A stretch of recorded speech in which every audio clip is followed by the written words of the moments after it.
귀한 찬양에 감사드립니다.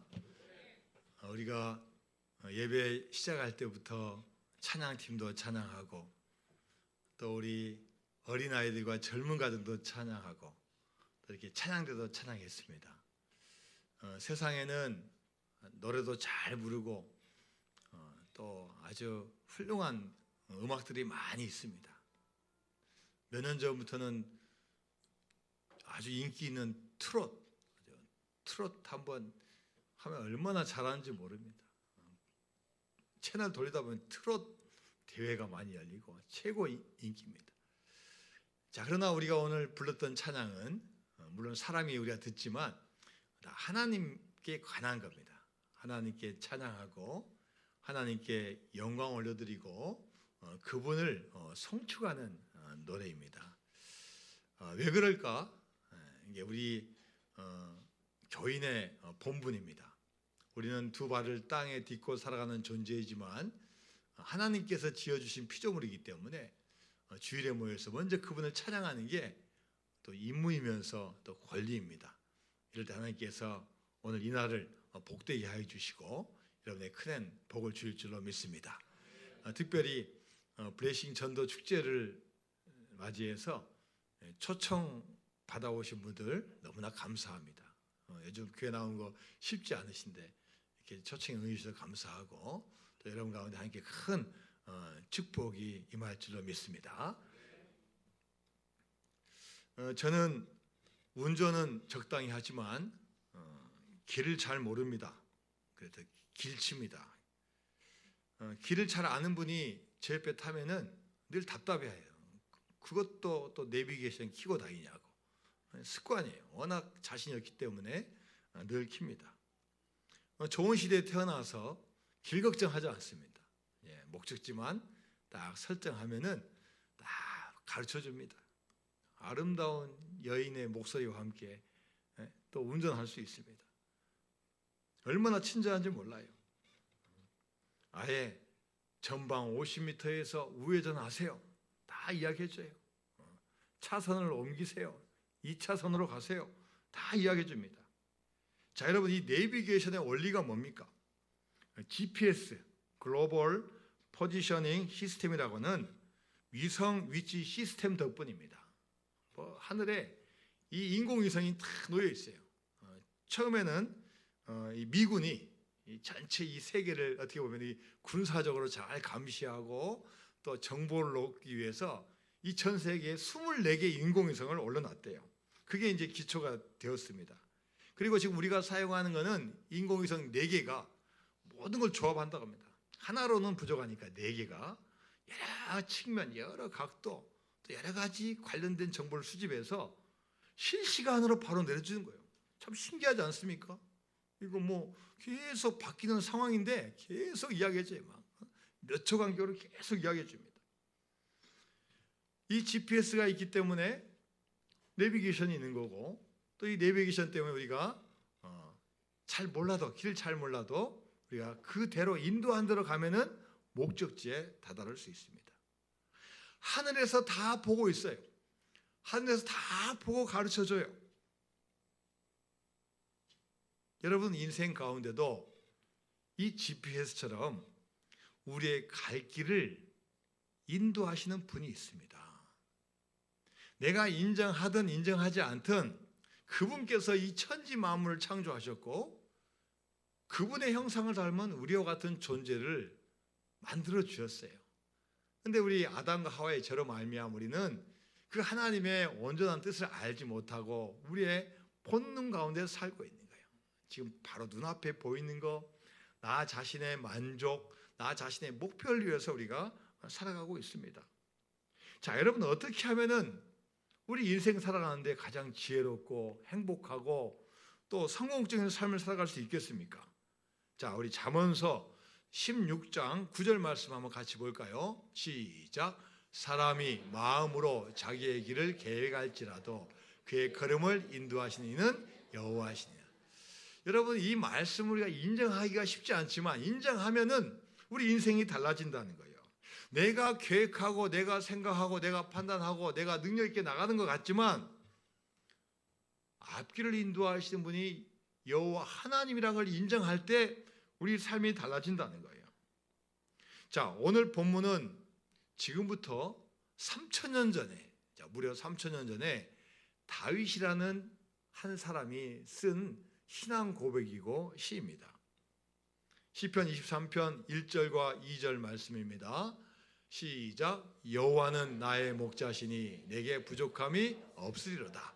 그가 나를 푸른 풀밭에 누이시며 쉴 만한 물가로 인도하신다. 자, 이 다윗의 고백이 뭐냐? 하나님은 나의 목자이십니다. 그렇기 때문에 내가 부족함이 없다는 거예요. 그가 나를 푸른 풀밭에 누이시고 쉴 만한 물가로 인도하시는 분이라는 거예요. 자, 여기에 이 짐승 동물 이름이 나와 있지 않지만 양입니다. 양. 이 다윗은 하나님과 자신의 관계를 이 목자와 양의 관계로 설명을 했어요. 여러분, 다윗이 얼마나 뛰어납니까? 얼마나 지혜가 있습니까?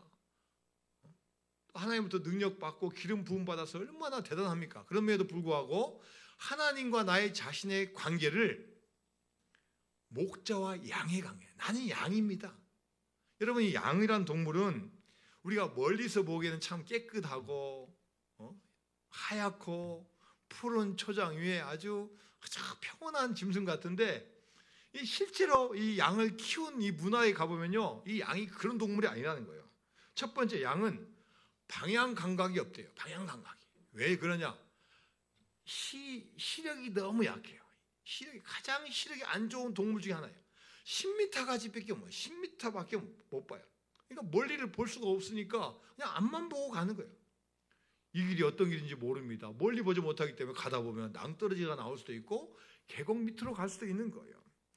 방향 감각이 없기 때문에 누군가가 반드시 인도해 주지 않으면 길을 잃어버리거나 죽어가는 존재라는 거예요.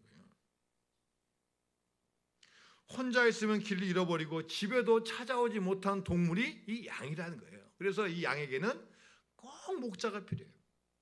그래서 이 다윗은 하나님이 보이지도 않는데 하나님은 목자시고 저는 양임대라고 겸손하게 고백하고 있습니다. 그리고 여러분, 이 양은요 어리석어요.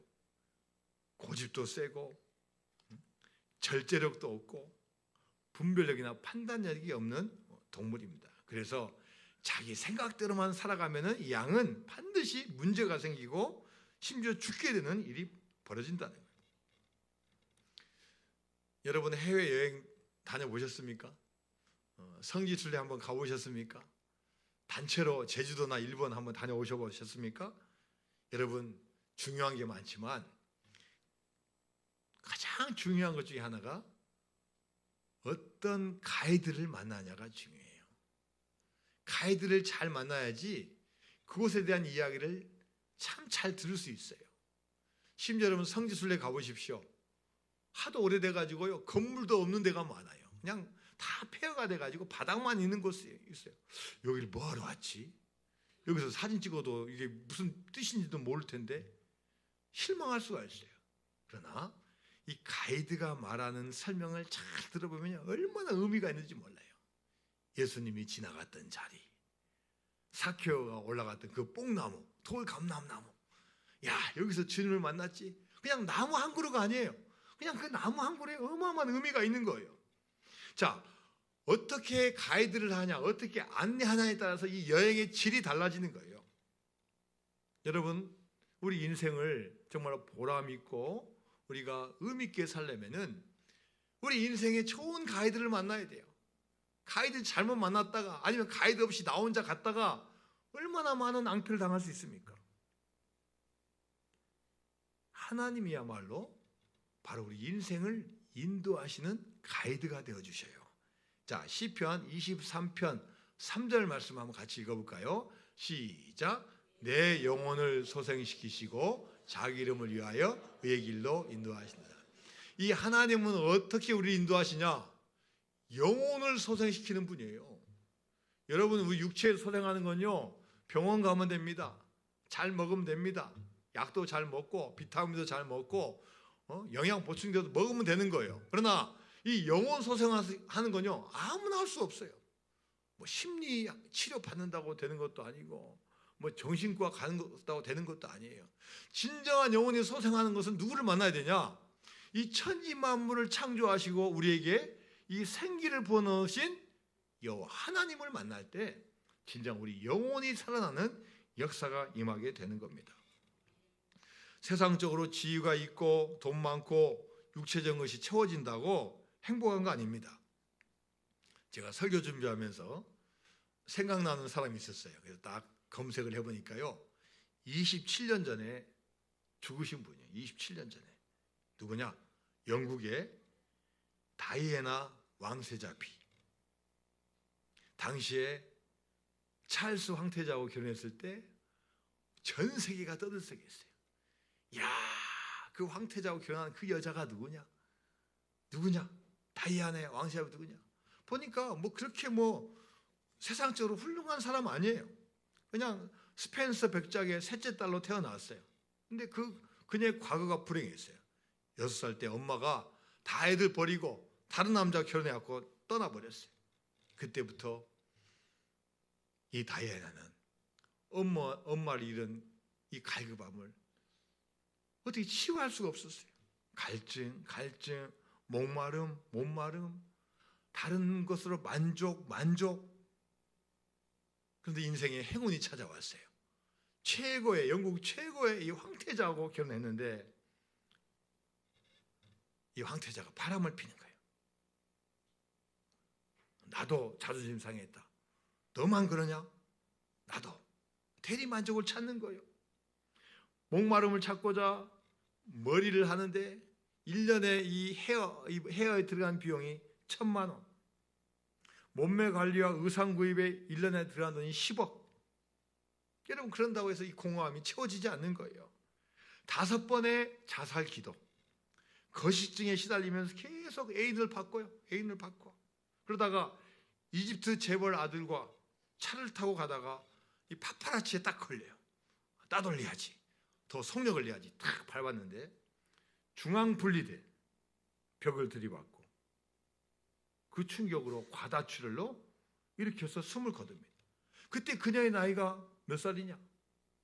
36밖에 안 돼요. 36밖에 안 되는 젊은 나이로 이 세상을 떠나는 거예요. 하나님을 떠나고 내가 세상에서 아무리 높은 지위, 아무리 남들이 봐서 부러운 자리에 왔다 할지라도 절대로 만족할 수 없는 인생이라는 거예요. 가장 지혜로운 인생이 뭐냐? 인생을 내 힘으로 사는 게 아니라 어떤 누군가의 인도하심, 바로 하나님의 인도하심에 의지하여 살 때 진정한 만족과 행복이 오게 될 줄로 믿습니다. 여러분, 농사 지을 때 했던 그 표현이 있습니다. 여러분도 들어보셨을 거예요. 물꼬를 튼다. 물이 많이 있어요. 이제 이 논에다가 물을 줘야 되는데 이걸 터야 돼요. 안 트면 안 되네요. 어디에다 트냐, 어느 방향으로 트냐에 따라서 논으로 가는 거예요. 이 물꼬를 어떻게 잡고 어떻게 트냐에 따라서 이 논의 상태가 달라지는 거예요. 순서가 달라지는 거예요. 혹시 우리 가운데 주님의 말씀을 처음 듣는 분이 있다면, 혹은 우리가 교회를 다녔지만 진정으로 우리가 하나님 인도를 받지 못했다면 다시 한번 하나님에게로 물꼬를 트는 역사가 오늘 일어나게 될 줄로 믿습니다. 여러분, 인생 가운데 살다 보면요, 어려운 일을 많이 만나요. 내가 아무리 안전장치를 이제 잘하고 조심스럽게 살아도요, 뜻하지 않은 일들이 일어납니다. 여러분, 그럴 때 어떻게 해야 되겠습니까? 다윗이 3,000년 전에 고백했어요. 자, 시편 23편 4절 말씀 한번 같이 볼까요? 시작. 내가 사망의 음침한 골짜기로 다닐지라도 해를 두려워하지 않을 것은 주께서 나와 함께 하심이라. 주의 지팡이와 막대기가 나를 안위하시나이다. 자, 이 다윗도 사울 왕의 시기 질투로 인해서 도망 다닙니다. 사울 왕이 다윗을 죽이려고요 10년 이상 쫓아다녀요. 얼마나 불안했을까, 얼마나 힘들었을까. 그러나 내가 사망의 음침한 골짜기로 다닐지라도 해를 두려워하지 않을 것을 주께서 나와 함께 하십니다. 여러분, 힘들고 어려워도 주님께서 함께 하심을 믿으시기 바랍니다. 주님과 함께 있으면 어떤 어려움도 이겨낼 수 있어요.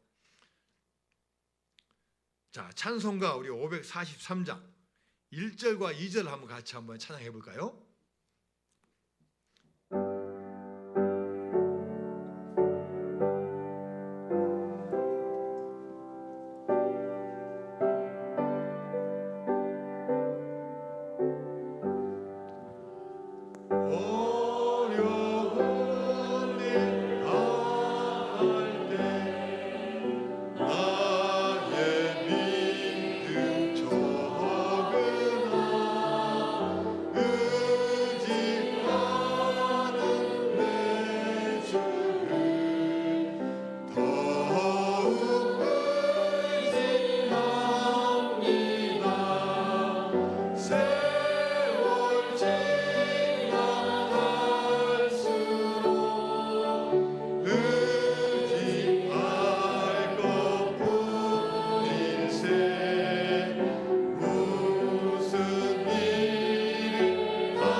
어려운 일 당할 때 우리 믿음이 적을 수 있어요. 또 때로는 믿음이 없을 수도 있습니다. 그렇기 때문에 우리는 더 세상을 바라보는 거예요.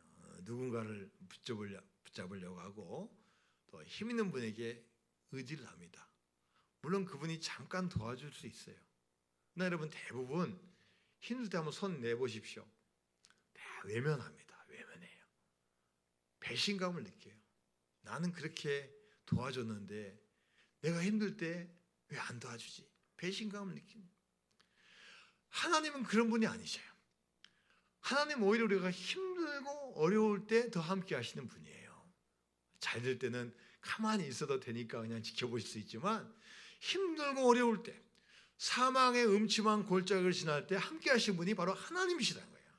정말 힘들고 어려울 때 여러분, 주님 붙잡으시기 바랍니다. 어떤 교회에서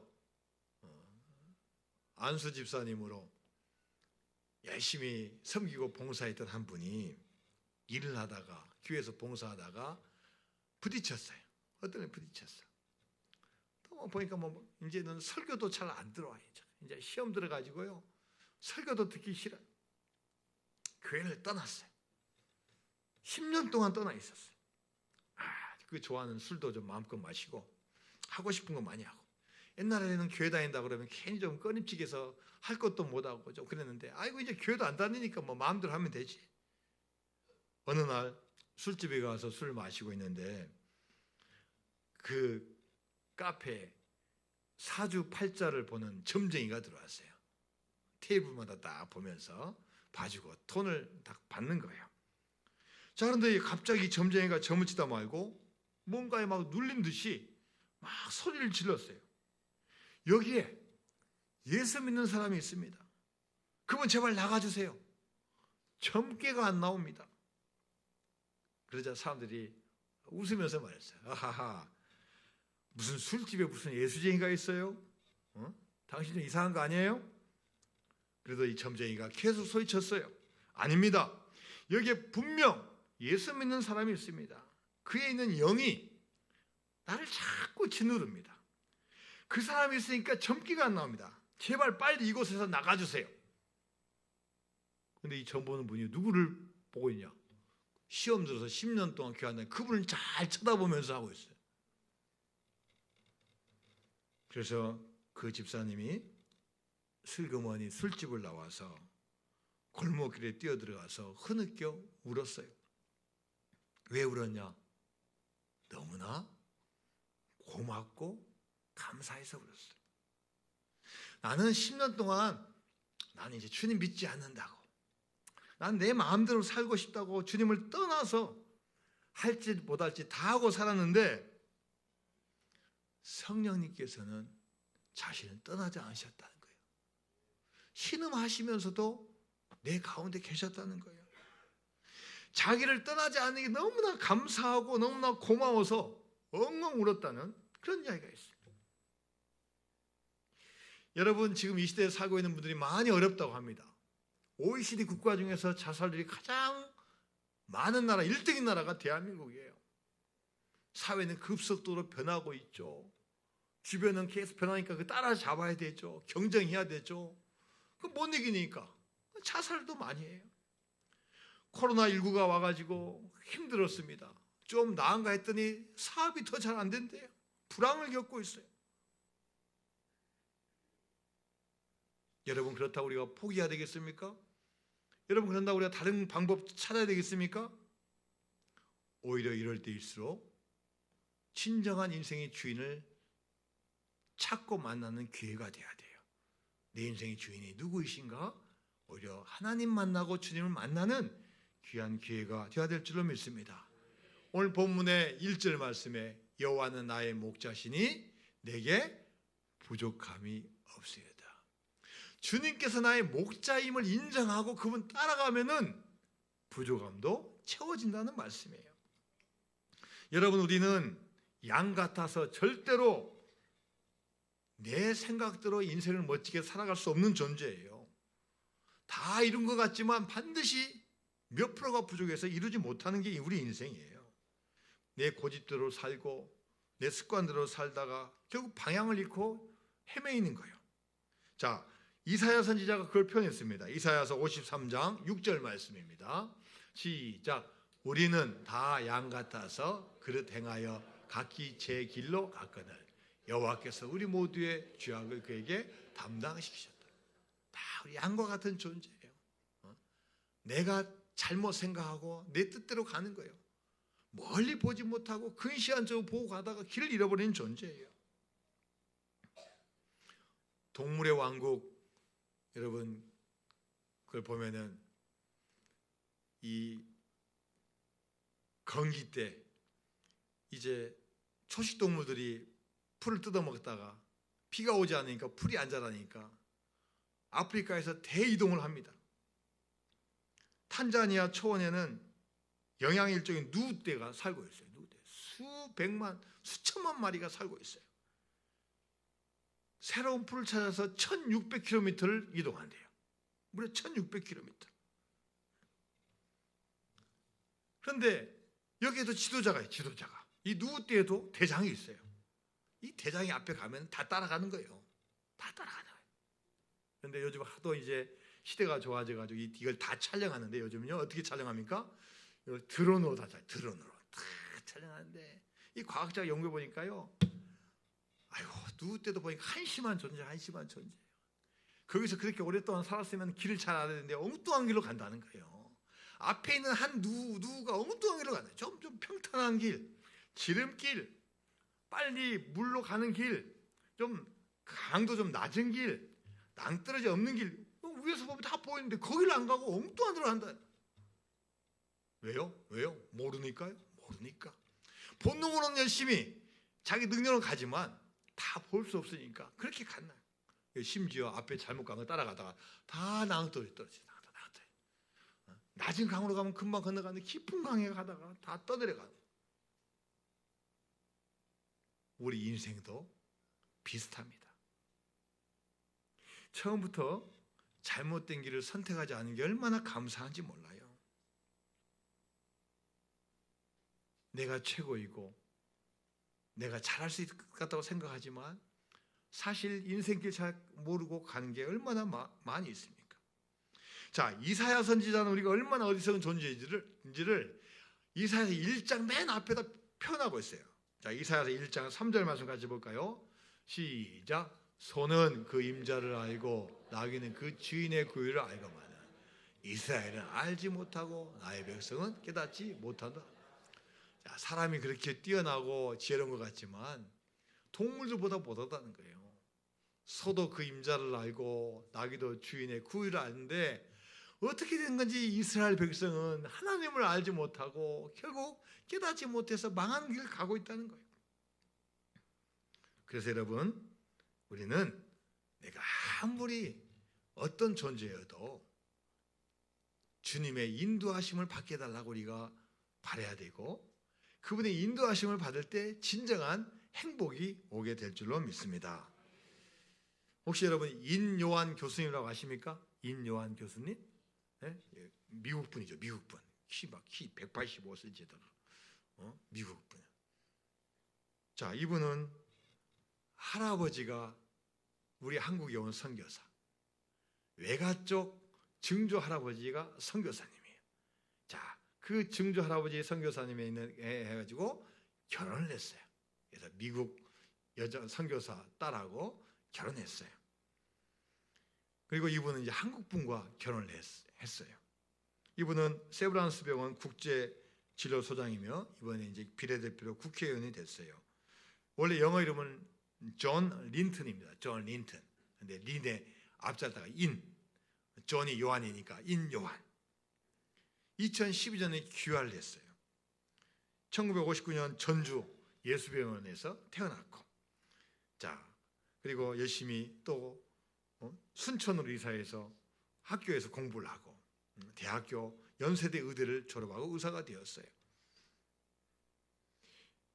인요한 교수님이 지난주 월요일 날 한 방송사 모임에서 참석을 했습니다. 저도 그 모임에 가서 이제 이야기한 걸 들었어요. 이분이 이런 이야기해요. 저의 조상은 켈트족입니다. 켈트족. 여러분 보면 뭐 샘족, 앵글로 섹슨족 있는 켈트족이래요. 조상이. 유럽에 있는 한 변방에 있는 족이에요. 옛날로 말하면 야만인들.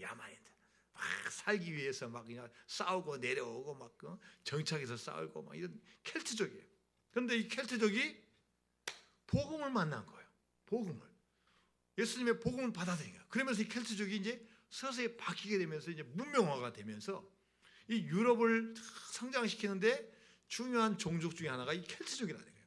그래서 이 켈트족이 이제 은혜를 받아가지고 이제 이 조상들이 어디로 왔냐, 이제 미국으로 이제 이민을 왔어요. 또 미국에서 또 열심히 해서 미국의 주류가 되었어요.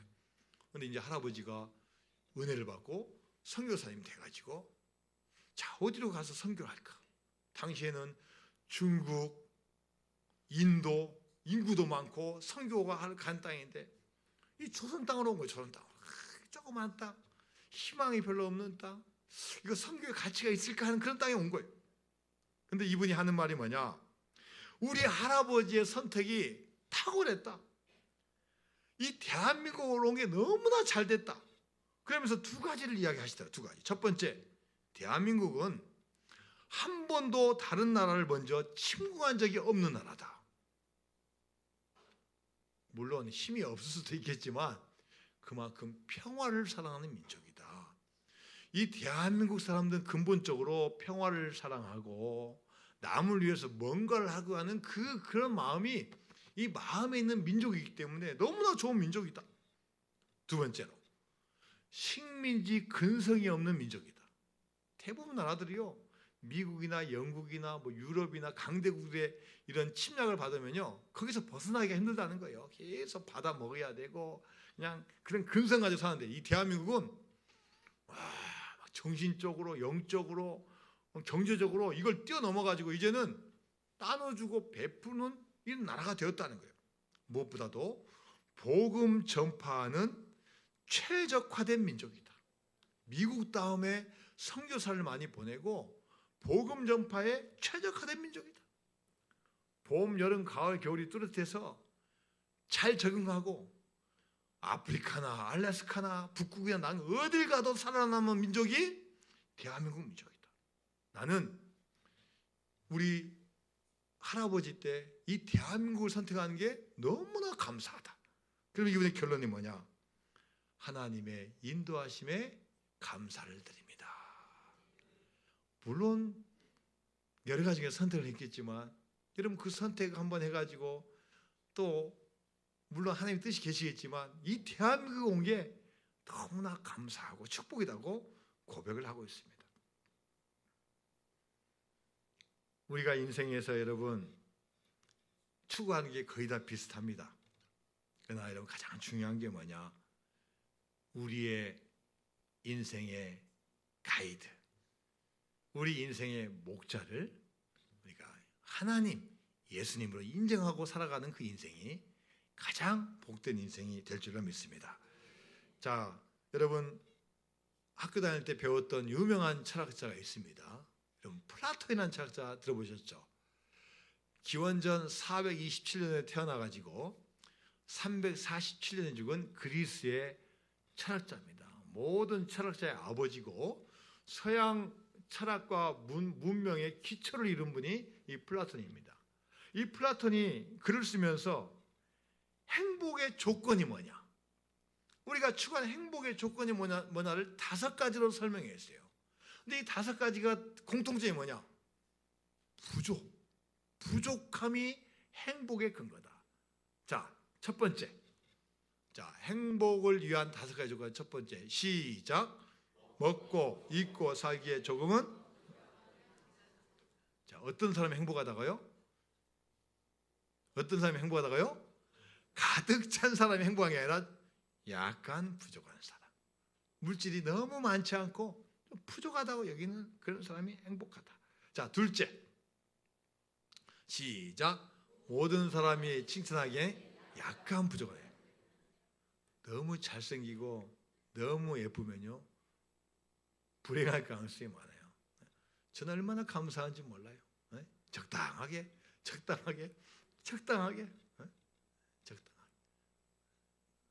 교만하지 않고 약간 부족한 외모. 자, 그 다음에 세 번째. 시작.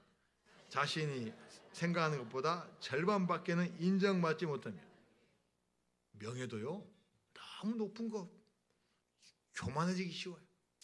이 정도 한 절반밖에는 인정받지 못한 명예. 자, 그 다음에 네 번째. 시작. 남과 겨루었을 때 한 사람에게 이기고 두 사람에겐 질 정도의 체력. 자, 그 당시 어떤 관점을 가지고 말씀하신지 모르겠지만, 자, 한 명 정도는 이기지만 너무나 능력이 좋아가지고 자기가 다 하는 그런 능력, 그런 체력 필요 없다는 거예요. 자, 그다음 마지막 5번째. 시작. 연설을 했을 때 듣는 사람의 절반 정도만 박수를 보내는 말씀. 여러분, 그 당시 그리스의 철학에 가장 뛰어난 철학자가 누굽니까? 말을 잘해야 돼요. 논리적으로 말을 잘해가지고 모든 사람을 설득시키는 철학자가 최고인데 그거 원하지 마라. 연설했을 때 한 반절 정도만 지지받고 반절 정도만 오케이 해도 훌륭한 분이다. 자, 여러분 이 플라톤 철학자가 주장하는 게 뭡니까? 다 채우고 다 이루고 다 가지고 이게 행복이 아니라는 거예요. 부족해도 그걸 인정하고 나가는 거예요. 우리 믿음으로 말하면은 부족한 것을 하나님께서 채우심을 믿고 그분의 인도하심을 따라가는 인생. 할렐루야. 네, 여러분 주님 의지하고 나아가서 우리 인생길 너무 교만하지 아니하고 주님 인도하심에 승리한 여러분 되시기를 주님의 이름으로 축원드립니다.